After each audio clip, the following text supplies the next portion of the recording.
I sort of wondered if you were having an online existential crisis, but I'm kind of glad to hear that it was actually like for the sake of external facing content. What was the piece for Future Commerce that you were writing? It's evolved a lot, and it's actually only 75% finished. But they're doing a published journal, like a paper journal, and I really wanted to try to get something in there if I could. And the concept has evolved at least twice. It's made dramatic pivots at least twice since we started. So I can't even tell. Like, if I tell you what it is, it might be different when it's actually published. Yeah. Okay. All right. So just look out for you in Future Commerce, and yeah, that's awesome. If they accept it, yeah. So yeah. All right. So what have you? So when you say you've been thinking about this for a couple of years, like what is this that you've been thinking about? Well, it's really come from two places. So I started my consultancy in 2022, right after my first daughter was born. And up until that point, I'd been working, in an office. I'd been living in the New York metro area and going into an office every day. And that was, that was like the rhythm of my life. And then all of a sudden, we moved down to Florida. My husband travels a fair bit for work, and it was me and my daughter. And at that point, it was like part-time nanny. So I was just like completely immersed into this new situation where I didn't really know anyone. And honestly, I was just spending a lot of time either alone or on Zoom. Like a lot of my closest connections with people were through Twitter and Zoom. And that's part of it. The other part is just, I keep hearing so much about younger people, like people who are just entering the workforce now or who are in high school, feeling this pervasive sense of loneliness, even though they are like physically surrounded by other people.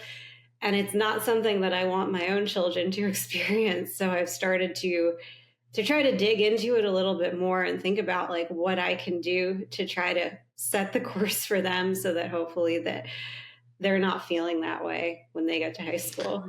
There's so much there. When you talk about the atomization of work in relation to this, are you, and maybe I'm making a connection you're not making, but are you referring to the way that like work becomes this one little siloed part of your life that isn't actually going to generate community in a meaningful way? Because I mean, what you just described is interesting, and I really relate to the notion of like being on Zoom a lot, but that is really different than both human presence in general, like in person, but also just like, even though you're talking about things with people you like, most times my Zoom calls are with people I like and it's work calls, but it's just not community, in the same way.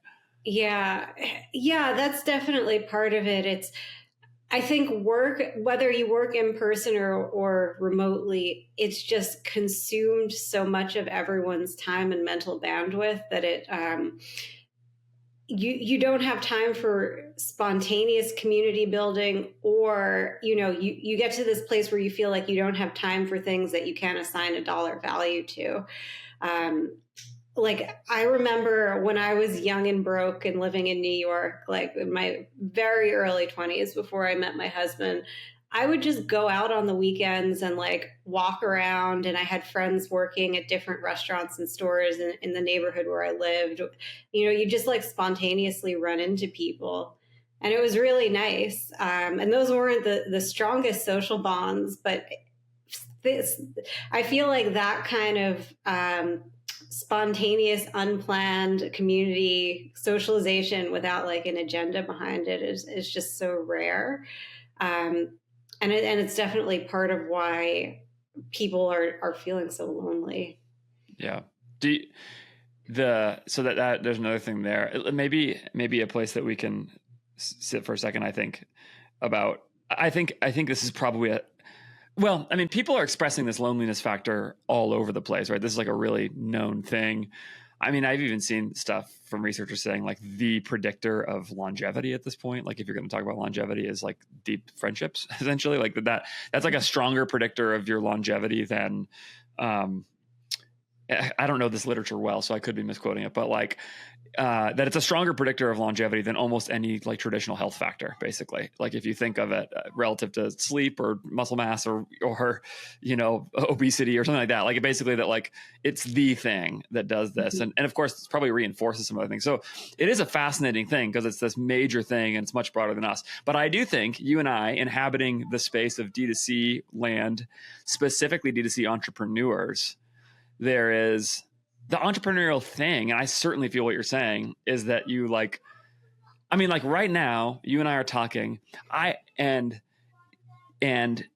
it's producing content or whatever, right? Although it's not really like the point of this, right? But like, we could hang up this, I could work, I could finish my day at 5 o'clock, and I absolutely could spend the next few hours after that working more to generate more money, and it would probably create more money for myself, right? Like, if I did that instead of went and like hung out with my kids and my wife or whatever it is, I'd probably do that. And so that temptation is so ever present. And once you do the math on this sort of thing, it's like, wait a minute. I mean, what is my dollars per hour that I'm saying no to like hang out with my friends or hang out with my kids and wife, and that becomes like a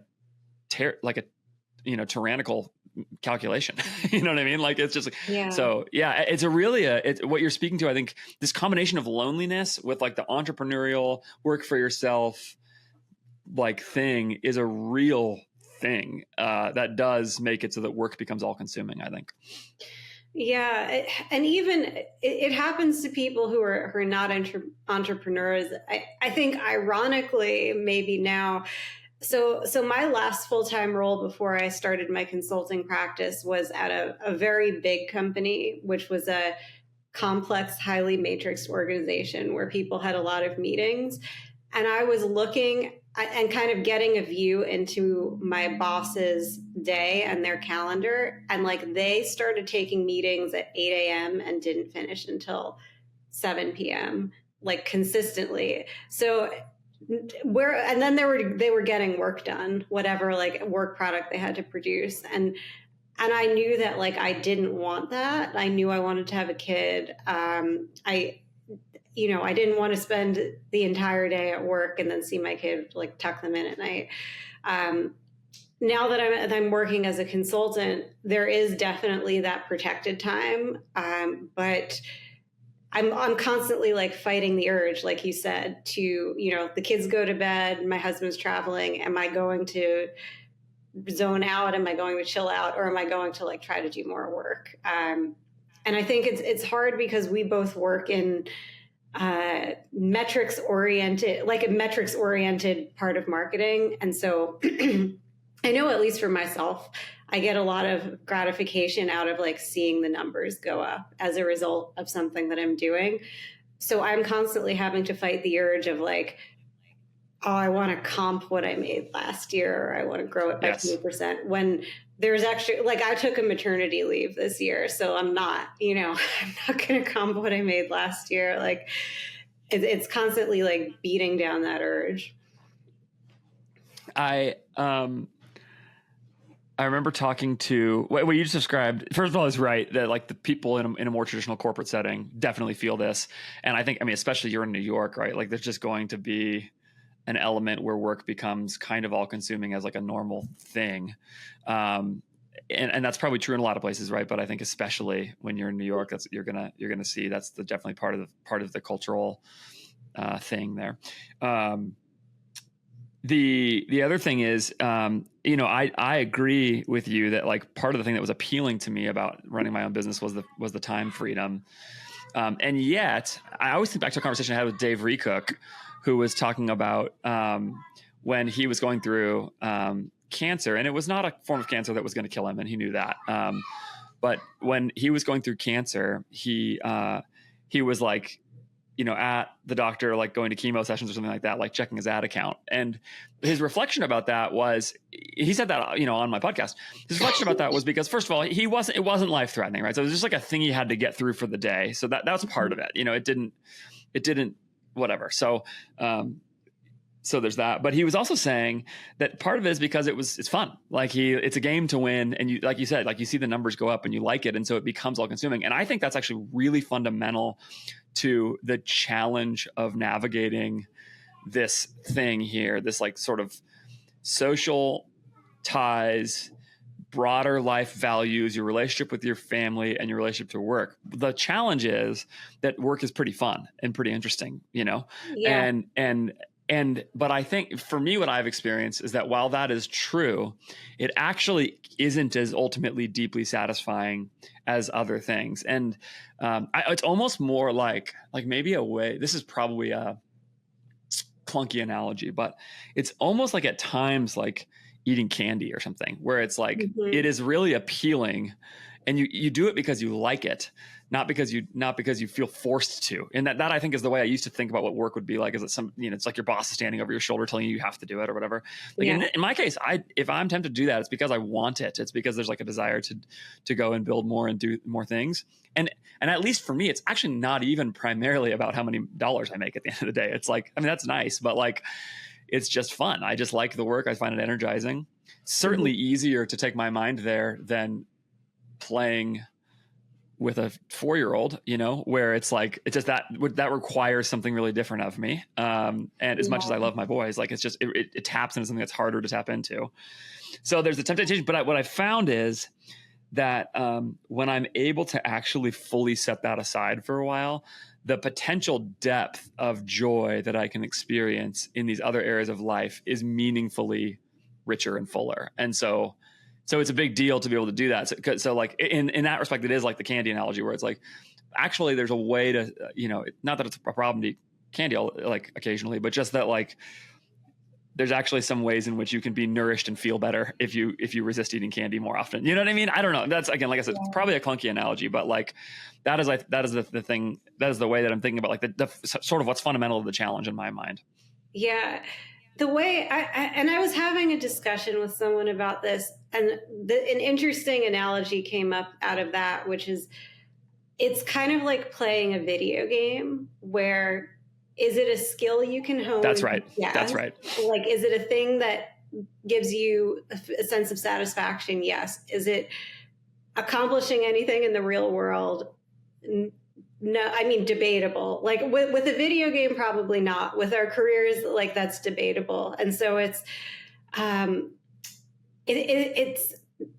don't think that hard work or marketing talent or whatever you want to call this stuff is necessarily a virtue. It's almost like a skill or a feedback loop, but you have to be really cognizant of like what's the input that's getting fed into it, because you can just take yourself on a wild goose chase and like wake up in 5 or 10 years and realize that you're not where you actually want to be, or like you're not doing things that are like truly, truly nourishing you and like making you feel like you've made the most out of your life. We're getting into deep territory now. This is where I expected us to go. This is great. Yeah, this is great. And that's been the story of my career, really. A lot of the things I've done, or a lot of the paths that I've set out on, have been kind of like a reaction to something, or I wanted to prove someone wrong about something, versus trying to think about like where I actually wanted to wind up. And so the consulting practice was really the first major step away from that, because my motivation there was, I want to work with people who I'm happy to help, who treat me with respect, and like I want to have more control over my day, and I want to like architect my work around the things that I'm actually naturally good at, instead of like being in a corporate environment where I felt like I had to become like I had to rizz myself up. I don't know. I had to become a master talker. I just, that's not me. I can't be that. Yeah. I can't be always on like that, like all the time. Yeah.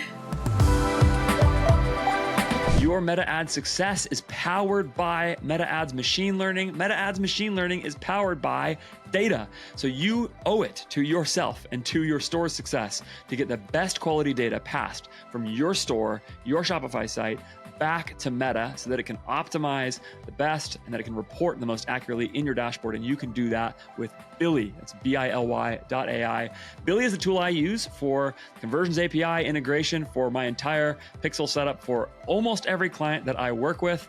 And that's because BILY has outperformed every other pixel tool that I have used, including and especially, most obviously, the Shopify native pixel integration with Meta ads. If you're still using that, like, press pause right now on this episode, go to BILY.ai and go install it on your store for $1 for the first month. It is the most affordable solution in the marketplace. It is the fastest and easiest to install.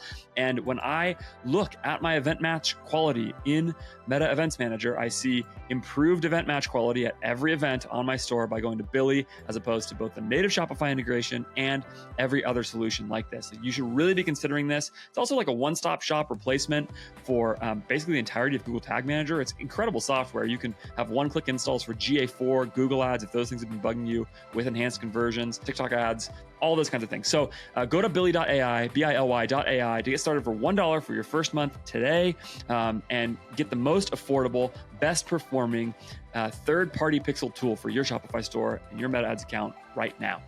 Yeah.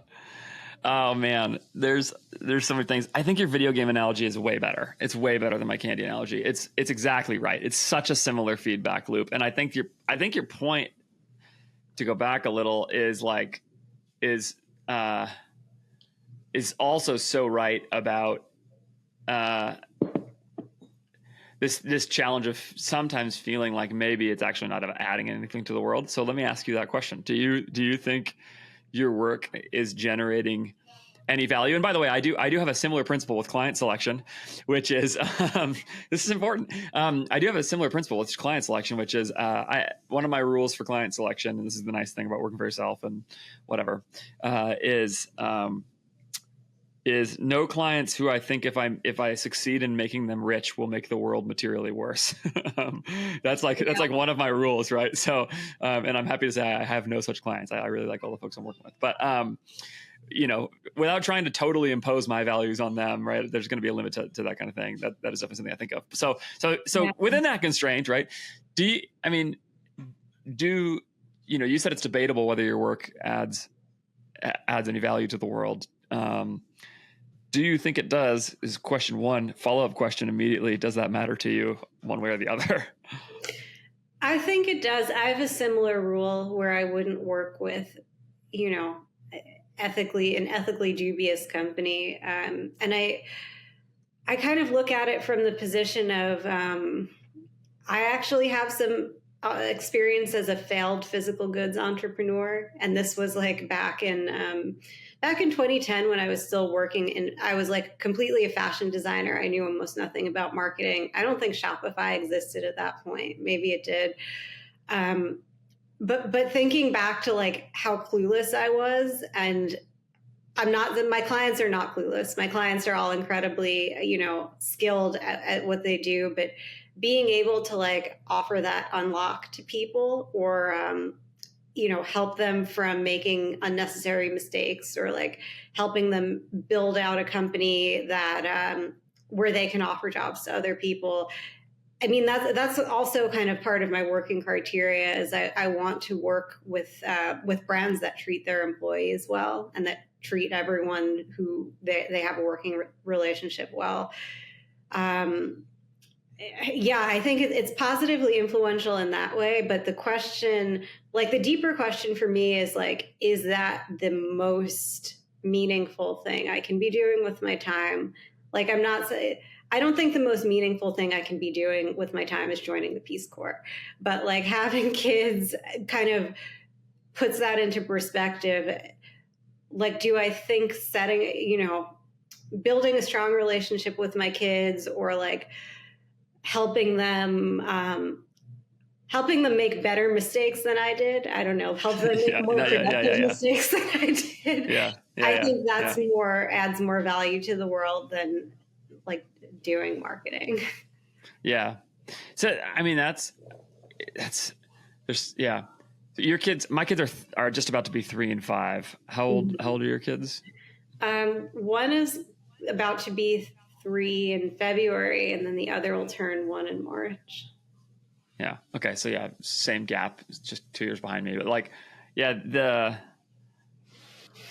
that's a real thing, and I think this is where maybe it actually gets at the value structure of a lot of stuff, which is like um, this ability to impact meaningfully relationships that are closest to you and that you have the most responsibility for.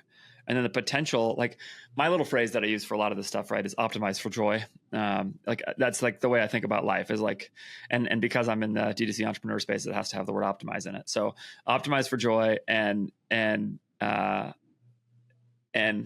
I'm trying to think about that a lot with like the way that I organize my work and the way that I organize my time. Um, so yeah, I think that's probably the lens through which I'm trying to view things like this, like my work time commitment versus my parenting time commitment, etc. But it is, I mean, but the answer at the same time, as far as I'm curious how you work this out, at least for me, is not like, okay, stop and be a stay-at-home dad. In fact, Yeah. I think like I mean, that's at my wife stays home. And so, and she was a teacher she taught in the inner city for 9 years. She was doing, it wasn't the Peace Corps, but it was pretty close. You know, it was like, she was doing work that I think anybody would see as sort of oriented towards really important things and people. She was working with students who had access to less resources than others, and all of those kinds of things. And yeah, so there is this like interesting trade-off between what it means to sort of like quote unquote make an impact or do something meaningful or something in relation to me selling, in various cases, supplements and other consumer goods on the internet versus my wife being a teacher versus my wife being a stay-at-home mom at least while our kids are this age. Like, who knows what the long term is? And sort of sorting all those things out.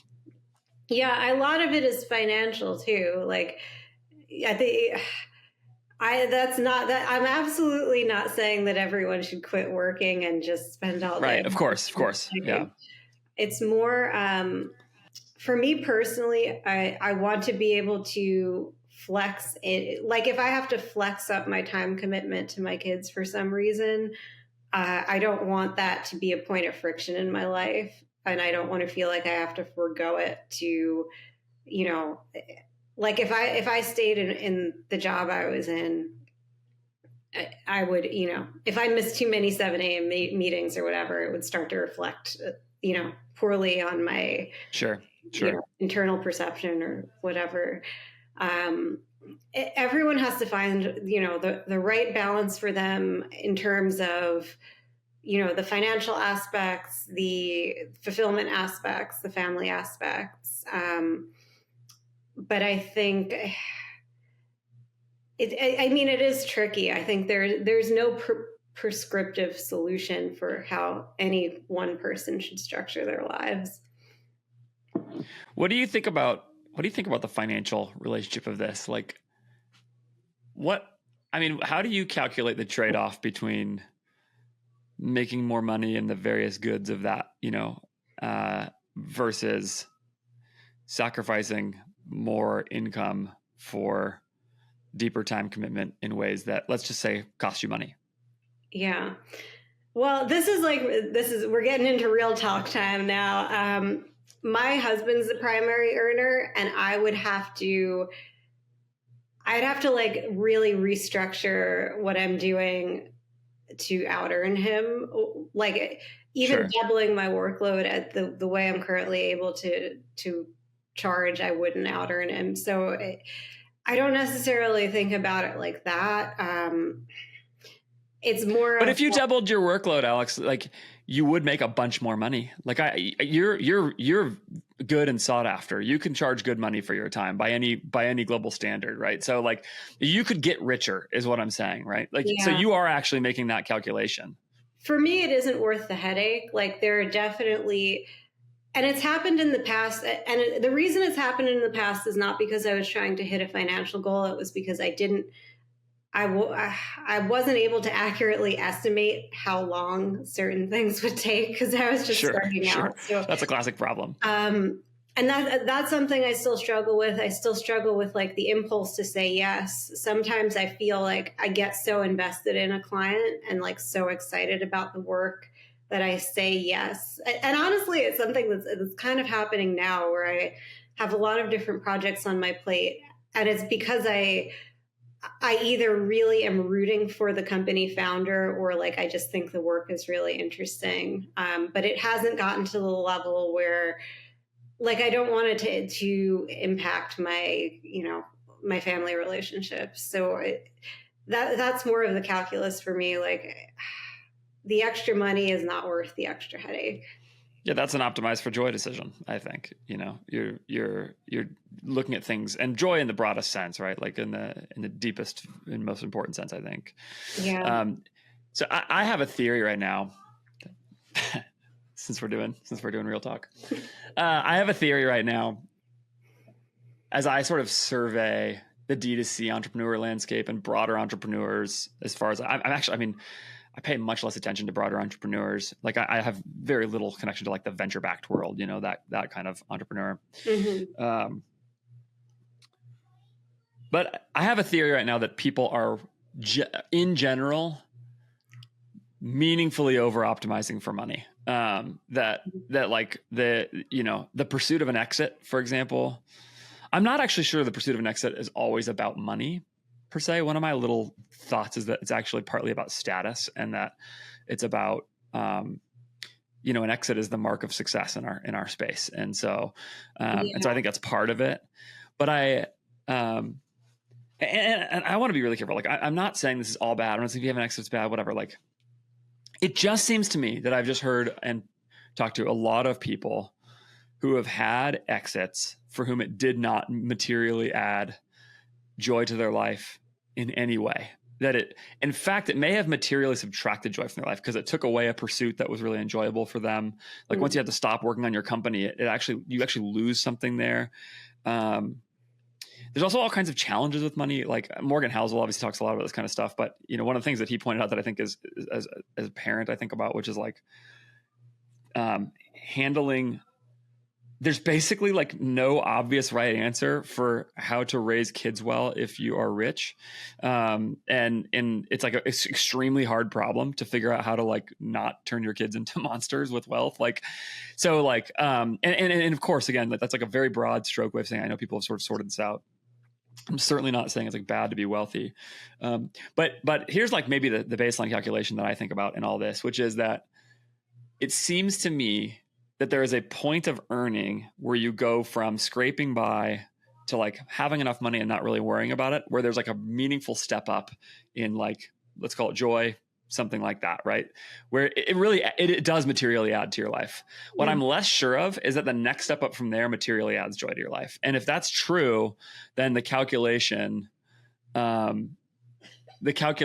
pursuing that is potentially a really problematic dead end for that is going to be really tough for a lot of people, and they'll work through it and they'll experience those things. But it just seems to me that is a factor weighing in here. And yet the appeal of making more money is always in front of you. I mean, you have been around Shopify stores enough. Shopify is like the perfect example of this.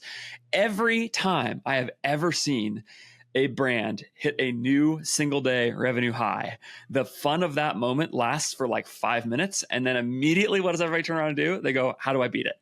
It is like all you do when you hit that moment is that you raise the bar again. And I think that same hamster wheel happens in personal finance as well, that you actually never get to the point where you're like, satisfied. And this, what I'm saying here is not new. Like plenty of people have said this in various ways, but I think I guess part of the reason I'm on it is that for me, I've recently spent some time with people where this has like dawned on me in sort of deeper ways. I've sort of believed this for a while, but it has landed with me more significantly. I was actually talking to somebody recently who is made a lot of money, and as I heard him describe his life, something hit me, which was that like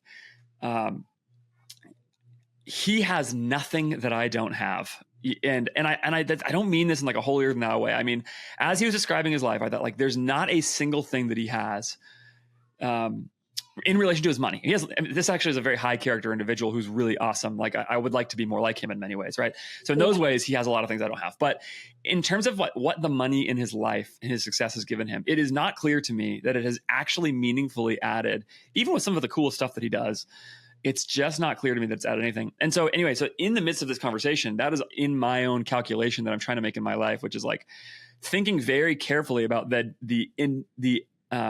that Shopify hamster wheel effect that I was describing, like that is always there pulling on me in some way. And at the same time, I have this thing where like, if I am honest about the commitment, I am not sure it is going to really do anything at all. Like, and I mean like anything. Like I really think maybe the answer is it will provide me nothing in that I don't have already.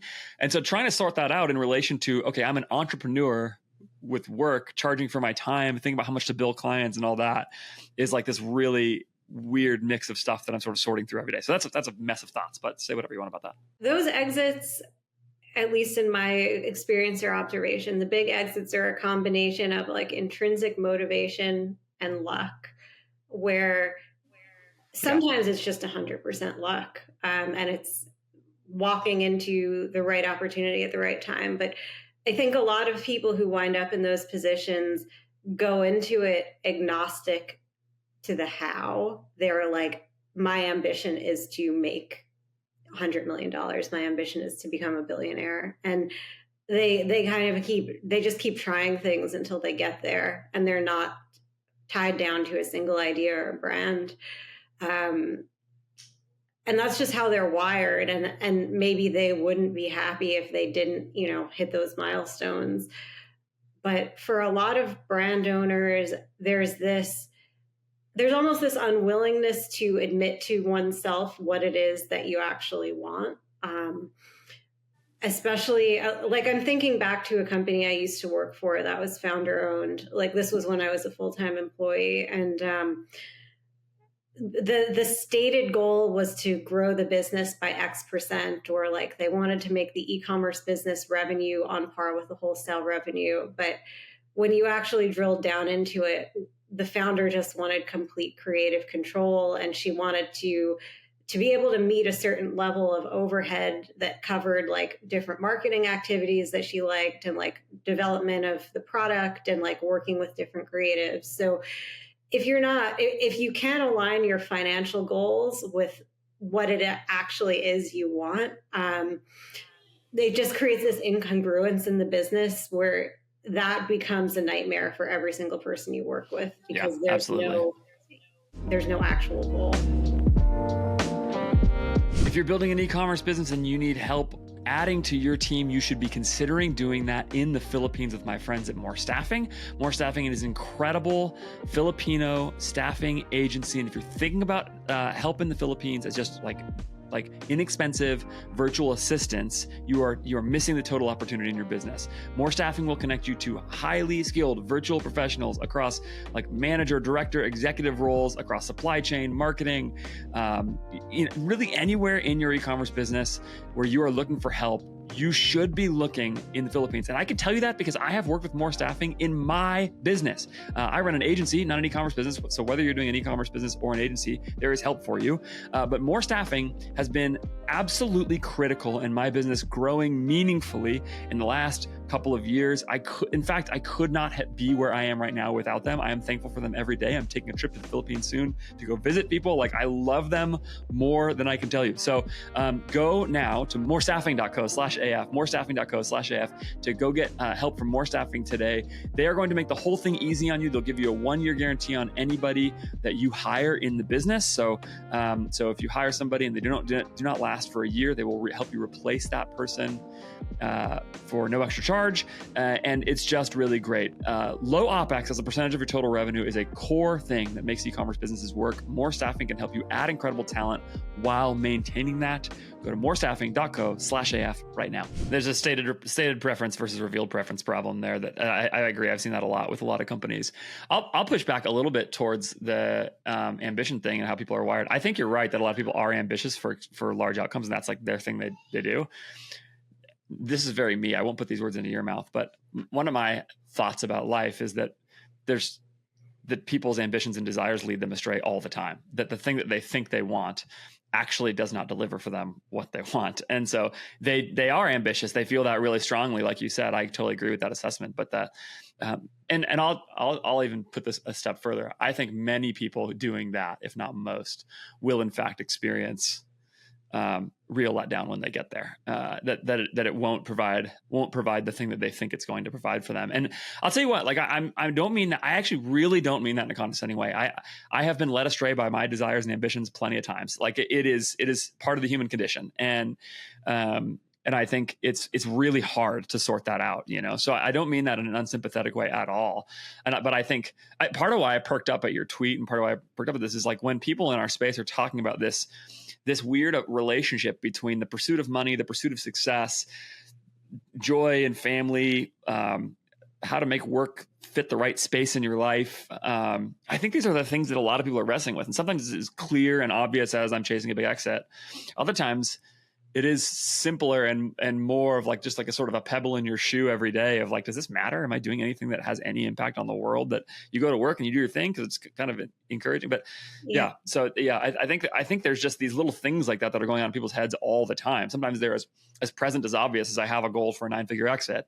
You hear some people say this, and yeah. And so again, not every ambition is wrong. Not every ambition for something big is wrong. I don't mean any of that. I just mean sometimes I think there's a thing that people are chasing there that has gotten into them that I just really am skeptical that it's going to do what they want it to do. Yeah.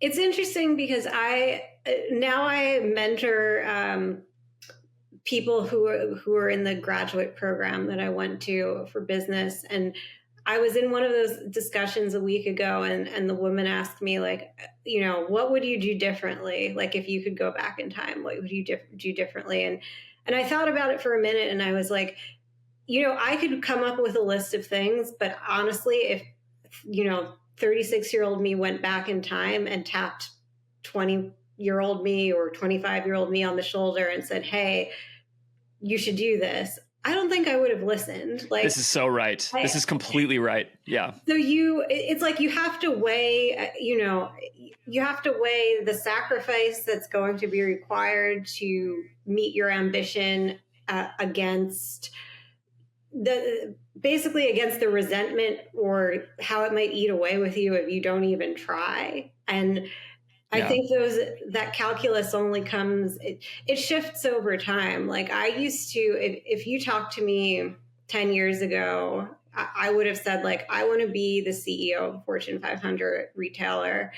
I don't want to do that anymore because I have enough experience. I know this, I don't want this to sound pompous, but I know enough CEOs of larger companies to know that it's like it's all consuming and it's not something I'd be good at. It's like being a politician and like, I don't want to do that. So you can't beat yourself up for trying. You can only say, well, you know, I keep trying to do this. I keep feeling resistance. Like maybe and that's another thing that I really believe that I would have disagreed with 10 years ago. Like if you try something and it doesn't feel like, if it feels like pushing a huge boulder up the hill 24/7, you're probably going in the wrong direction. But yeah, I agree.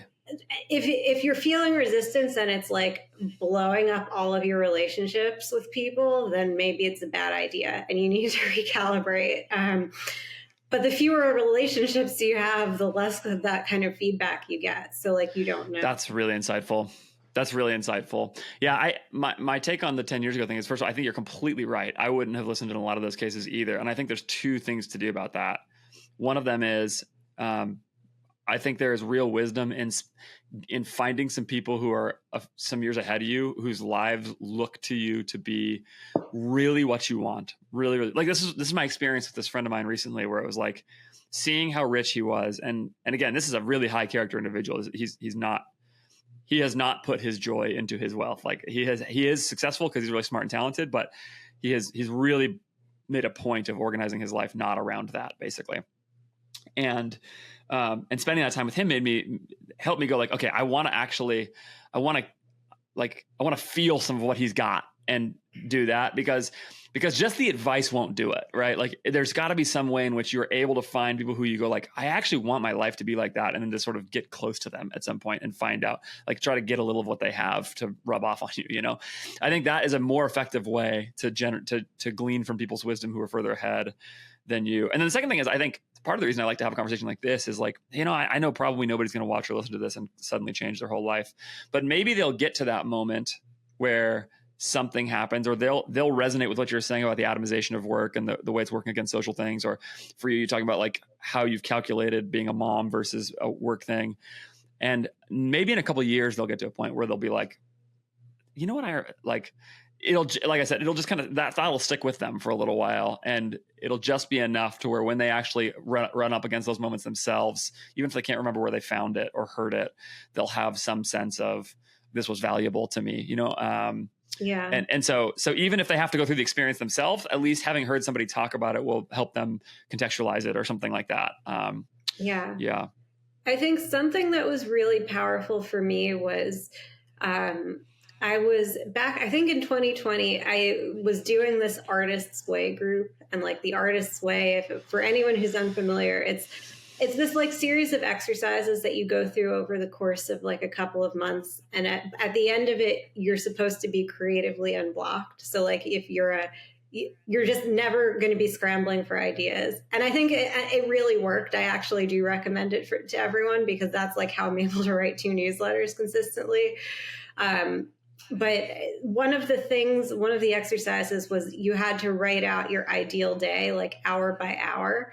And at that point, I hadn't had a kid yet, but I was trying to get pregnant. So I'm like, I'm going to factor having a kid into this. And like, you realize that if you're working 8 hours a day, every day, it's actually like, there isn't a lot of time left in there for your kids. So I like, that's something, that's basically an exercise or something that I encourage everyone to do, is like be truly honest with yourself and like write out your ideal day hour by hour, really, and then compare it to like what your current day is and figure out what it is you have to change to get closer to your ideal. Yeah, I think that's really, really helpful. Do you, I want to come back to something that you started with, and then maybe even, I'm curious to hear about any other, you know, that's a very specific practice you just mentioned, you know, writing out the hour by hour thing. I would actually like to spend a little bit of time more on some of those things. Like, what are you doing to navigate this stuff in practical terms in your life? But I do want to come back to one question you brought up earlier that I've been sort of wanting to come back to, which is you mentioned this sort of social isolation element of some of these things and the challenge of that. Have you solved that? No. No, yeah. I'm still trying to make friends down here. I think it's hard because it's hard to make friends with other parents who work full time because you have so little free time, and it's hard to like align calendars. And then I almost wish I could like block off a couple of hours a week for that kind of thing. Totally. I'm also, why don't you? Because I'm bad at it. And I have kind of like trying to meet with new people and make friends with new people it's not my zone of genius. So it's something where I know I have to do it, but there's also an aspect of like, you have, especially like in this stage of life when your kids are under 5, you have so little free time that you're comparing. Like for me, there's just this joy in having unstructured time to think, totally, and read and walk. And like, you're weighing that against essentially blind dating, because trying to make new friends with without a pre-existing social context is you're just like shooting a lot of shots and like hoping you find someone you click with. So it's hard to, I'm gonna make it happen, but it's just, you know, I'm bad at it.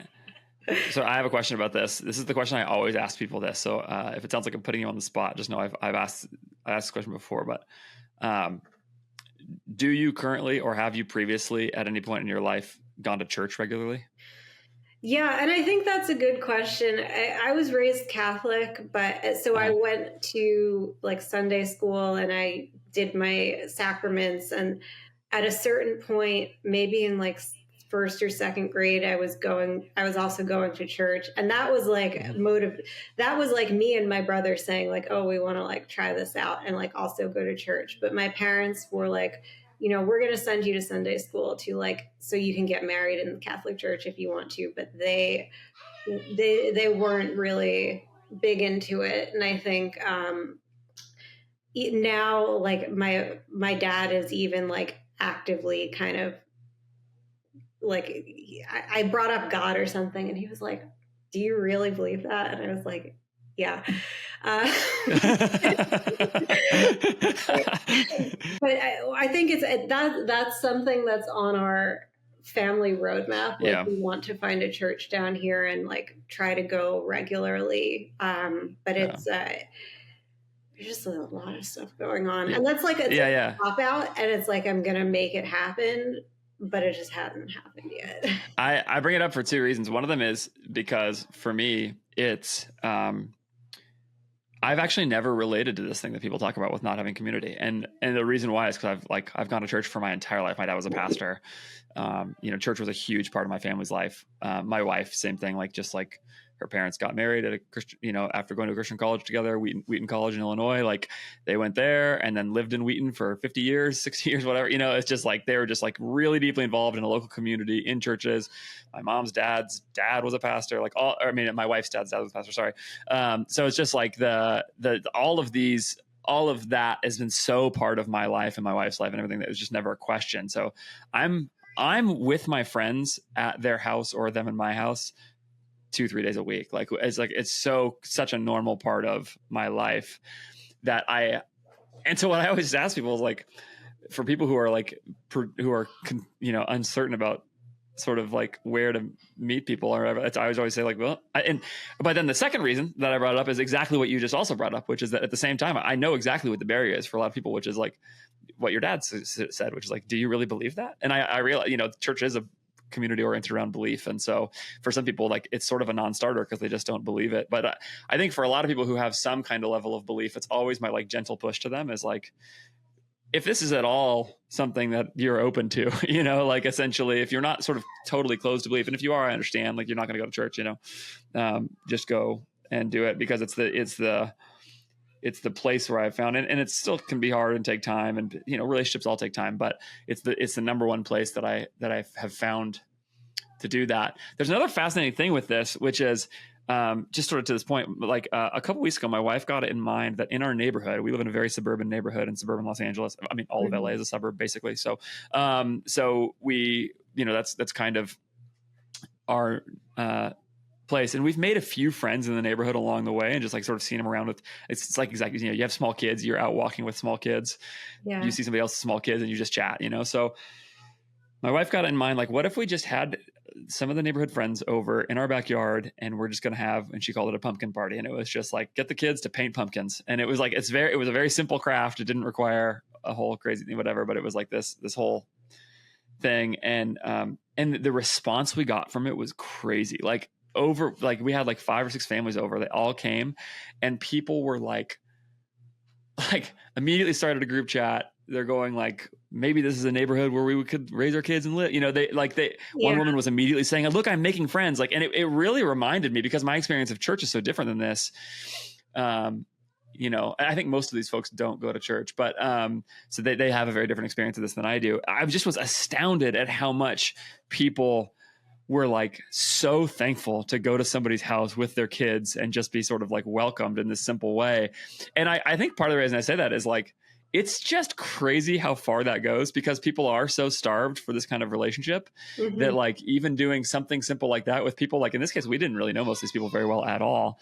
Having just something like that as an entry point was like, I think people are always nervous. Like, are they going to feel, are we going to host them well enough? And, there's like pressure and like, all, whatever. And like, man, people were just like, one woman was saying like, oh, I'm finally making friends. It's just crazy. So it's a small step, but those have like been our recent experiences with this, where it's like, wow, it actually goes really far for people.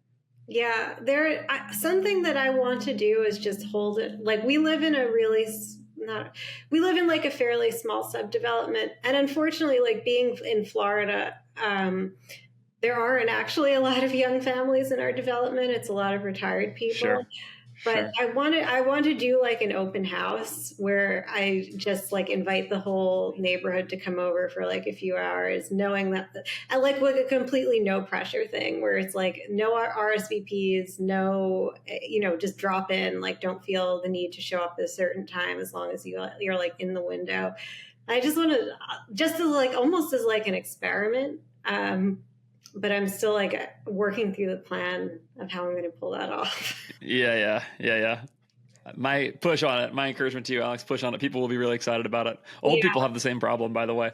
They just This don't is know how like to New make friends. Year's resolutions. I've publicly committed to all. I'll have you back on in a couple months and we'll hear how it went. Just like accountability device or commitment device. Okay, I have one last question for you. Is there anything specifically, you mentioned the practice of like writing out exactly what you want your hours to be like. I have one little practice I'll mention in a second that has been really helpful for me with sort of keeping work in the right place in my life, resisting the urge to play more video games, so to speak. Do you have anything that you do to sort of keep those things in check in the right places?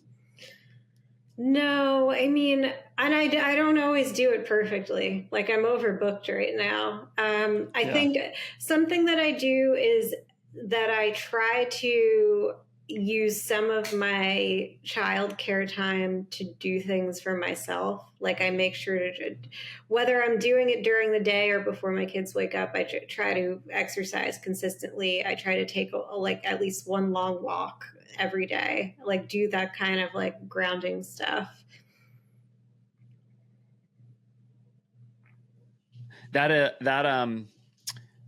goes really far. That's actually another thing. That is definitely a thing that I do. Like it's like I work out at 4 most times, like so like end of the day.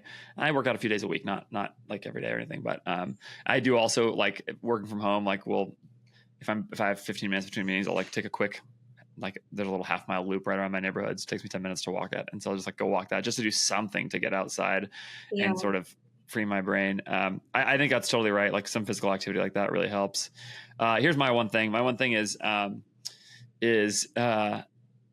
having a Sunday practice, and you and I had some interaction about this elsewhere, a Sunday practice of taking the whole day completely off. So look, Black Friday weekend, I'm going to check my ad accounts on Sunday, right? Like, but like aside from moments like that, I basically just like, I do not log into work at all on Sundays. And on Saturdays, I'll do like typically an hour, maybe 2 of work or something like that. But I'll do some. But what I have found is taking an entire day completely off of work has a meaningful, and a lot of times I'll actually turn my phone off for the day too. It like totally reorients myself during that day to like my sense of self in relation to work. I'm amazed at how powerful the effect is. To take the whole day completely off, what I find is I sort of conceptualize myself on those days as somebody who is dad, is a husband, is a guy who goes to church, is a friend to people, is somebody who plays softball on Sundays. Like I just like do stupid stuff like that. And eat ice cream with my kids at night on Sundays with my wife. Like it's like a bunch of stuff like that. And something about that, like the moment I check the ad account, even for 5 minutes, so even if the work amount is short, it throws my brain back into work mode in a way that it takes me a long time to get rid of. And by simply not doing that for the day, I am just amazed at how effective it is at helping me to conceptualize myself not just as a worker and to resist the atomization of work. Basically, it then fits into something broader in my life because I conceptualize myself as somebody with more purpose than work, and more purpose than being a marketing guy or whatever. So, that's like my biggest, most practical thing on this. Yeah. Well, I love that. And it's something I want to try to implement, at least in some part myself. I think at this point, a full day might be pushing it, but I'll get there. Try it. Try one full day at some point and see if you can do it. That's tricky. You're juggling small kids and part-time work and all those things. I totally get it. Try it. All right, Alex, you're on Twitter occasionally actually tweeting things about these kinds of topics, not just very, very helpful tactical input on how to grow your business. Though everybody ought to know that if you got this far in this conversation and you also want tactical input on it, you should be following Twitter, be following Alex. Like, she's one of the best follows on D2C, Twitter, etc. at Hey It's Alex P. Link is in the show notes. Go do that. And occasionally you'll even tweet out things about this kind of stuff, which is good. If you want more existential life content, tweet at me and let me know. Give the people what they want, Yeah. All right. Thanks so much for doing this conversation. I have no idea how many people are going to listen to this because I'm curious. But I think actually deep down, I think a lot of people. I have a theory, which this episode will be popular, that people will just want to hear other people in our space reflecting on this sort of stuff.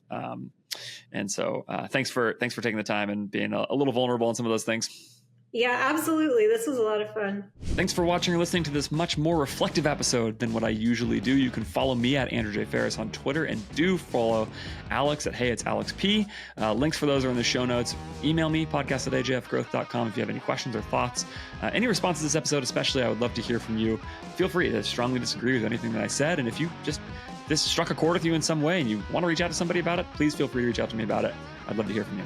Of course, you can find everything else I'm doing at ajfgrowth.com, and don't forget to like and subscribe.